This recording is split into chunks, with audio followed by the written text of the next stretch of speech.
நண்பர்களே, இந்திய பக்தி மரபில் நாயன்மார்கள் வழங்கிய பங்களிப்பு பற்றி அறிந்து கொள்ளலாமா? நாயன்மார்கள் என்போர் கிபி 6 முதல் 8ஆம் நூற்றாண்டுகளுக்கு இடைப்பட்ட காலத்தைச் சேர்ந்த 63 தமிழ் சைவ சேயர் கவிஞர்கள் ஆவர். இவர்கள் வைணவ ஆழ்வார்களுடன் சேர்ந்து தென்னிந்தியாவில் பக்தி இயக்கம் வளர உழைத்தனர். பல்வேறு பின்னணிகளை கொண்ட இவர்கள் சாதி எல்லைகளை கடந்து சிவபெருமான் மீதான அன்பையும் பக்தியையும் முக்திக்கான வழியாக வலியுறுத்தும் தேவாரம் என்ற பக்தி பாடல்களை இயற்றினர். நாயன்மார்களின் வாழ்க்கையும் கவிதைகளும் தமிழ் கலாச்சாரம் மற்றும் சைவ சமயத்தில் ஆழமான தாக்கத்தை ஏற்படுத்தின. நாயன்மார்கள் தொடர்பான முக்கிய அம்சங்கள் பின்வருமாறு.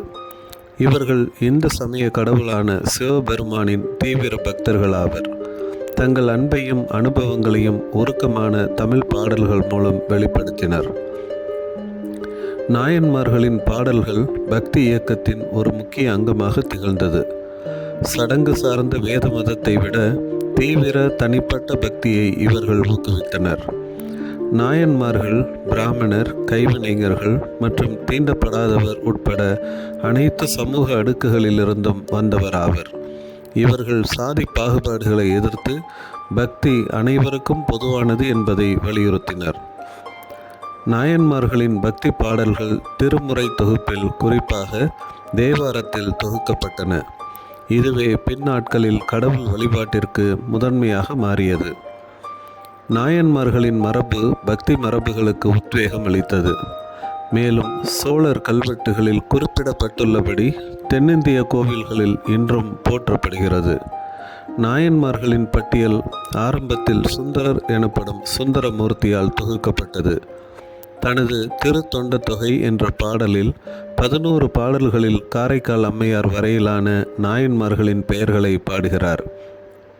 மேலும் தன்னை அடியார்க்கு அடியேன் என்று குறிப்பிடுகிறார். இந்த பட்டியல் அடியார்களின் வாழ்க்கையை பற்றிய விவரங்களை கொண்டிருக்கவில்லை. ஆனால் அந்த விவரங்கள் தேவாரம் போன்ற படைப்புகளில் விரிவாக விவரிக்கப்பட்டன. பொதுக்காலம் 10ஆம் நூற்றாண்டில் 1ஆம் ராஜராஜ சோழன் தனது அவையில் பாடல்களின் சில பகுதிகளை கேட்ட பிறகு தேவார தொகுதிகளை சேகரித்தார். அவரது குருவான நம்பியாண்டார் நம்பி அந்த பாடல்களை திருமுறை என்ற பெயரில் பல தொகுதிகளாக தொகுக்கத் தொடங்கினார். அவர் சம்பந்தர், அப்பர் மற்றும் சுந்தரர் ஆகிய 3 நாயன்மார்களின் பக்தி பாடல்களை முதல் 7 புத்தகங்களாக தொகுத்தார். அவற்றை அவர் தேவாரம் என்று அழைத்தார். மாணிக்கவாசகரின் திருக்கோவையார் மற்றும் திருவாசகத்தை 8வது புத்தகமாகவும் மற்ற 9 நாயன்மார்களின் 28 பாடல்களை 9வது புத்தகமாகவும், திருமூலரின் திருமந்திரம் மற்றும் மற்ற 12 கவிஞர்களின் 40 பாடல்களை 10வது புத்தகமாகவும் தொகுத்தார். 11வது புத்தகத்தில் அவர் திருத்தொண்டர் திருவந்தாதியை உருவாக்கினார். இது 89 பாடல்களை கொண்டிருந்தது. ஒவ்வொரு நாயனாருக்கும் ஒரு பாடல் ஒதுக்கப்பட்டது. இந்த வரிசையில் சுந்தரரையும் அவரது பெற்றோர்களையும் சேர்த்ததன் மூலம் இது 63 நாயன்மார்களின் அங்கீகரிக்கப்பட்ட பட்டியலாக மாறியது. பொதுக்காலம் 12ஆம் நூற்றாண்டில் சேக்கிழார் திருமுறையில் 12வது தொகுதியாக பெரிய புராணத்தை சேர்த்தார். அதில் அவர் 63 நாயன்மார்கள் ஒவ்வொருவரின் கதைகளையும் விரிவாக விவரிக்கிறார். நாயன்மார்கள் நாடார், வன்னியர், வெள்ளாளர், இடையர், குறும்பர், தேவர், எண்ணெய் வணிகர், பிராமணர், வண்ணார் மற்றும் பறையர் உட்பட பல்வேறு பின்னணிகளை சேர்ந்தவர்கள் ஆவர். நம்பி அண்ணன ரகலே மற்றும் திருநீலகண்ட தேவர ரகலே போன்ற பல கன்னட படைப்புகள் கன்னட கவிஞர் ஹரிஹரரால் நாயன்மார்களை பற்றி எழுதப்பட்டுள்ளன. சுந்தரமூர்த்தி நாயனார் கன்னட இலக்கியத்தில் நம்பி அண்ணா என்று அழைக்கப்படுகிறார்.